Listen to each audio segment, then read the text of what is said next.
Professor Barth here, Professor Barth. Thank you for tuning in to my very first, in a very long time, video blog. In fact, it's been almost 5 years since I last made a video. From about 2009 through 2011, I made videos on a variety of topics, about 2 to 3 a month, amounting to several dozen over time. But late in 2011, I decided to hang it up, and I did so for various reasons.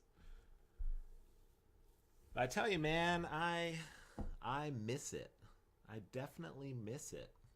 And a few weeks ago, I decided to bring the videos back. And that is precisely what I am doing here right now. For those of you who followed my earlier videos, and I presume that most of you did not, since that time, since 2011, I've earned my PhD in history at George Mason University, and now I am a tenure-track history professor at Arizona State University.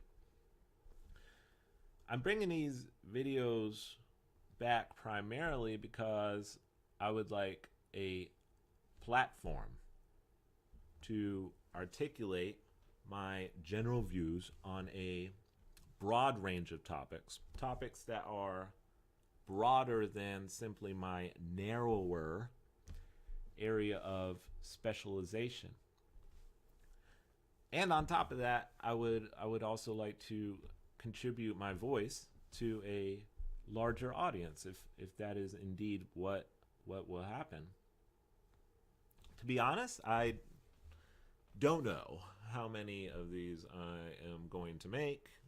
That depends on a number of factors, including viewership, including how it's received, and quite frankly, just based on the fact of whether or not I feel like doing them.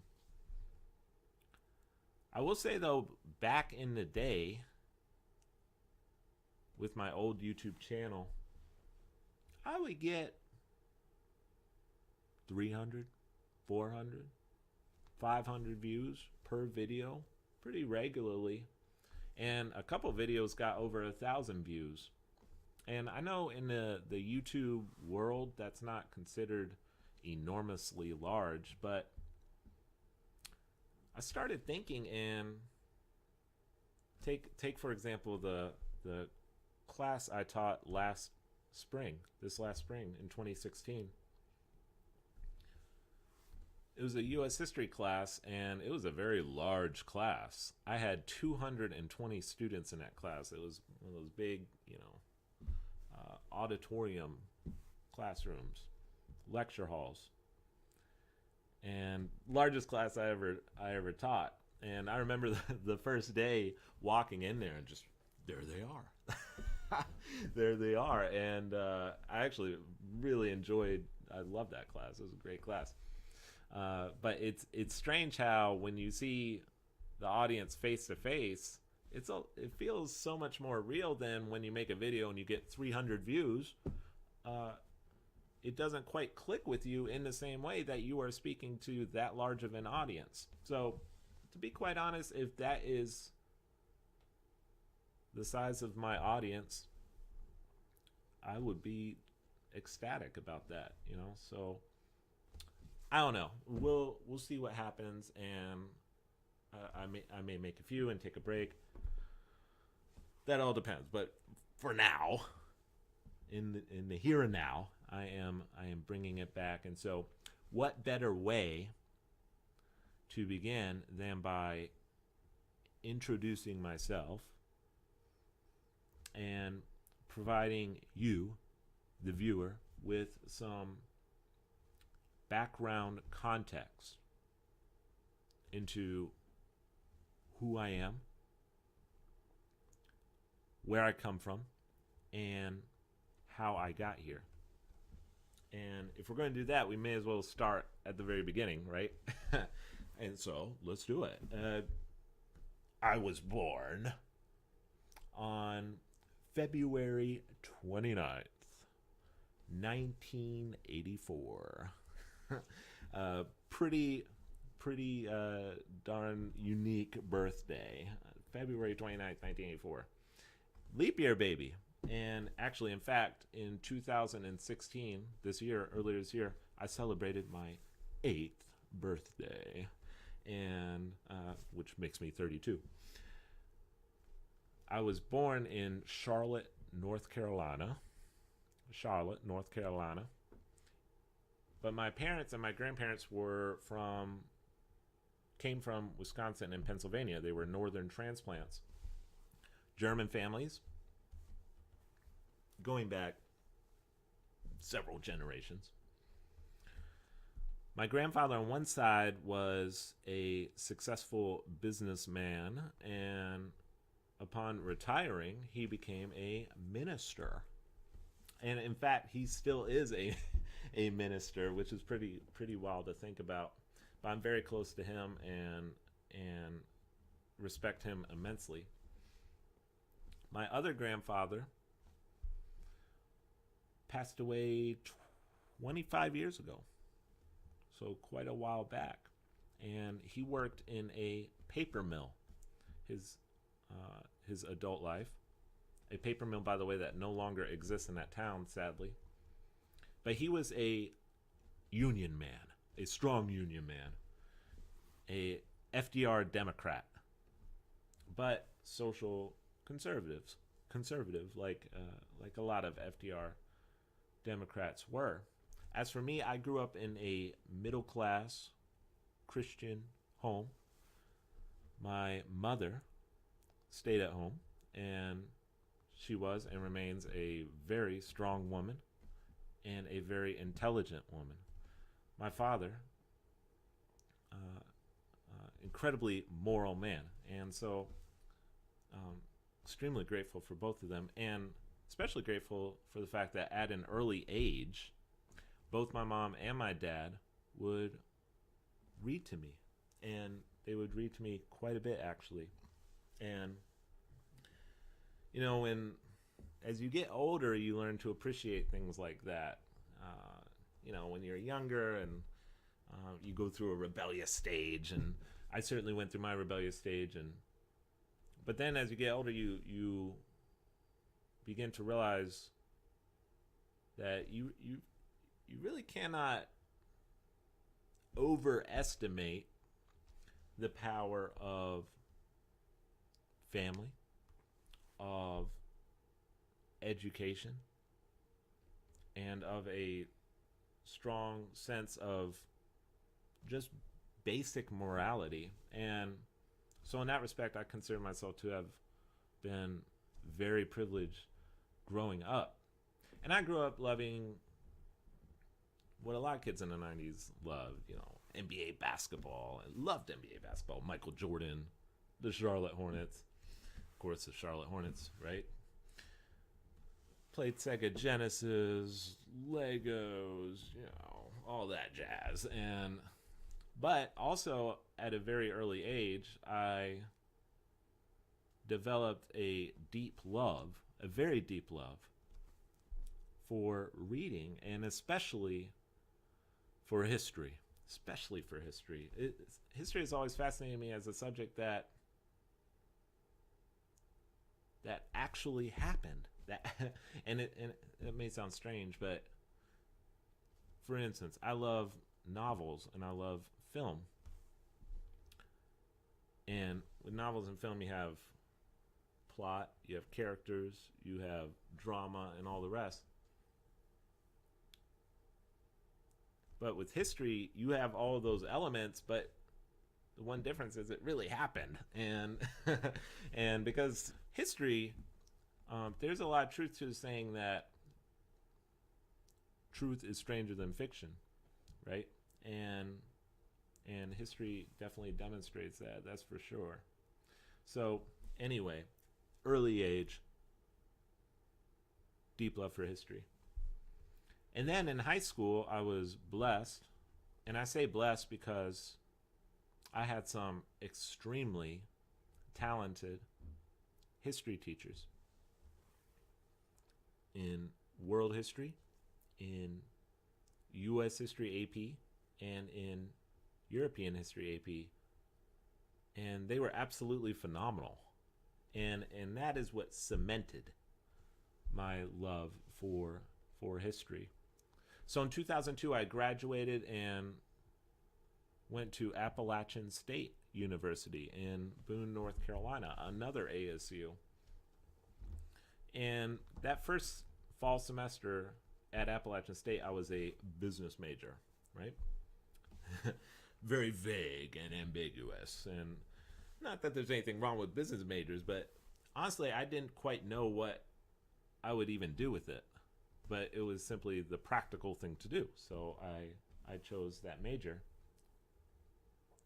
And my first semester, I took business classes, and almost immediately, I began craving more history. So, at the end of the semester, at the end of that first semester, I shocked my parents. Not the first time and not the last time I shocked my parents, but this was a biggie. This was definitely a biggie. And announced to them that I was changing my major to secondary education.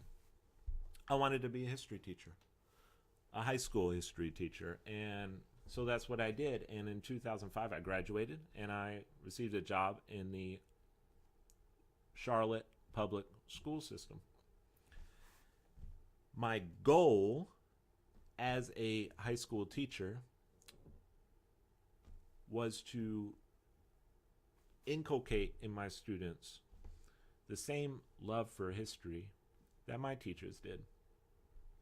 And so I taught high school for 2 years and absolutely loved it. Loved teaching, still love teaching. And that being said, however, I was hungry for more. I was hungry for more.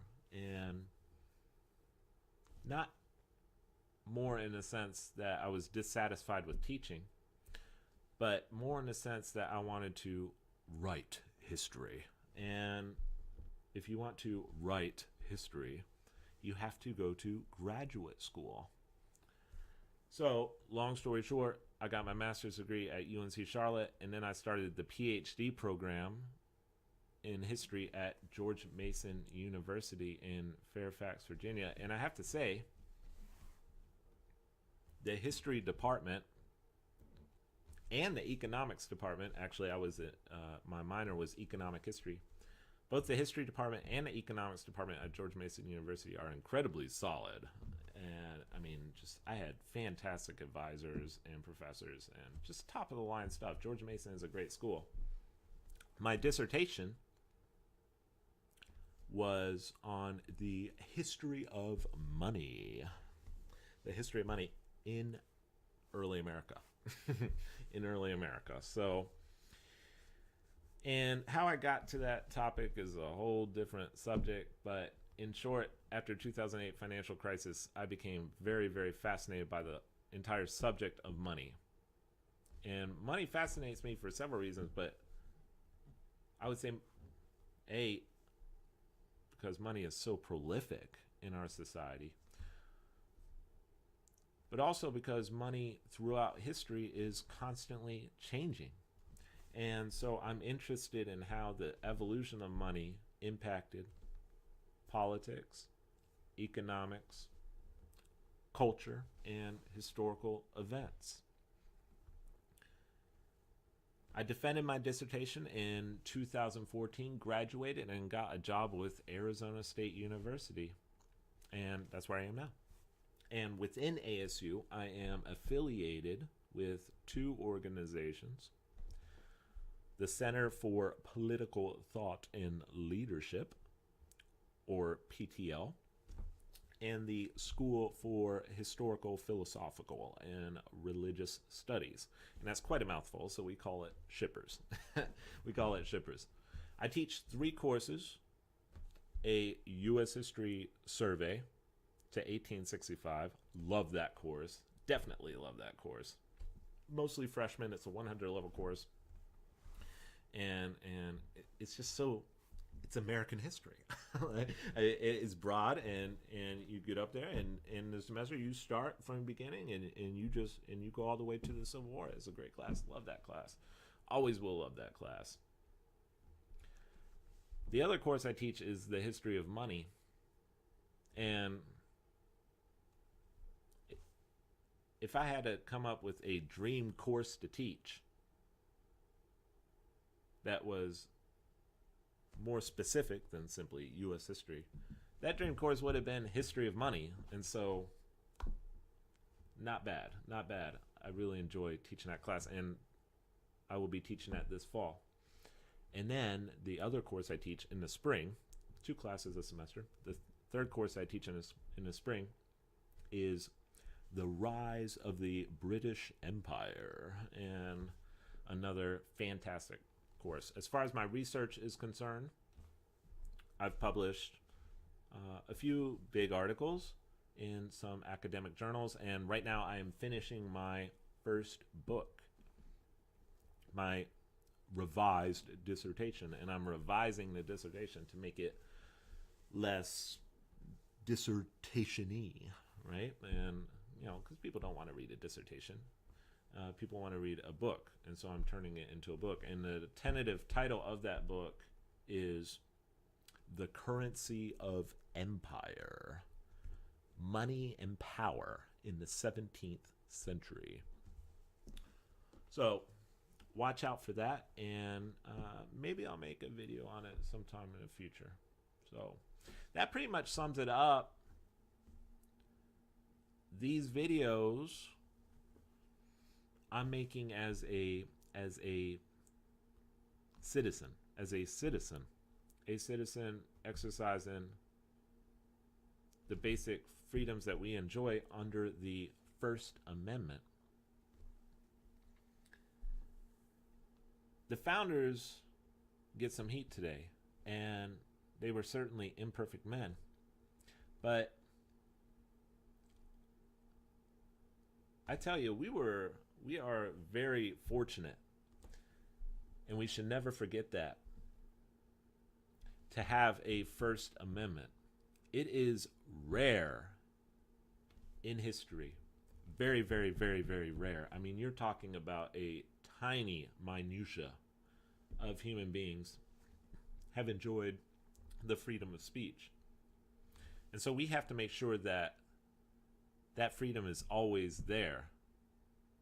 We can't afford to lose a freedom like that.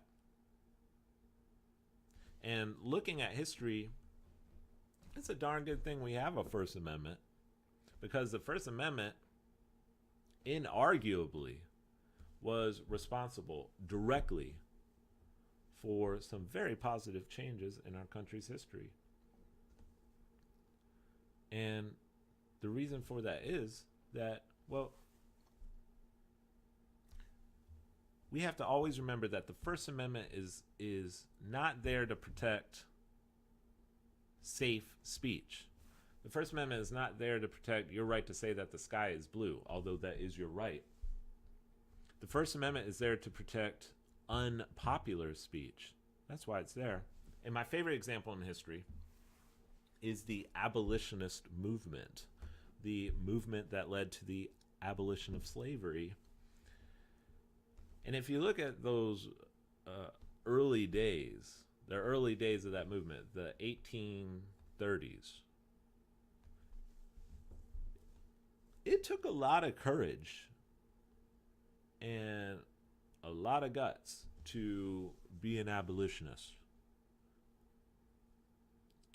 Abolitionism was an extremely unpopular opinion. I'm not just talking about the South, I'm talking about the North. A lot of Northerners, most Northerners, believe that if you were an abolitionist, you were stirring the pot. You were causing disunion people tend to be comfortable with the status quo. That's part of our human nature in many respects. So if you were part of the abolitionist movement in those early days, I mean, you received a lot of hate and sometimes violence. But because we had a First Amendment, the abolitionist movement, no matter how unpopular it was still legal. And over time, through the power of speech, they convinced the nation that slavery was a scourge on our republic. So if you believe in progress, and I think most of us do, there may be a few who don't, but if you believe in progress, you have to stand by the First Amendment. Freedom of speech is the bedrock of a free society. The free exchange of ideas, a space where every idea can be put to the test. And that's one of the most exciting parts of the internet, in my view. We live in an age today where anybody can pick up a microphone, a camera, and articulate their views on any subject whatsoever. Now, out of that, do you get some bad views? Yes, most definitely. Do you get some ugly views? Yes, most definitely. Do you get status quo views? Of course.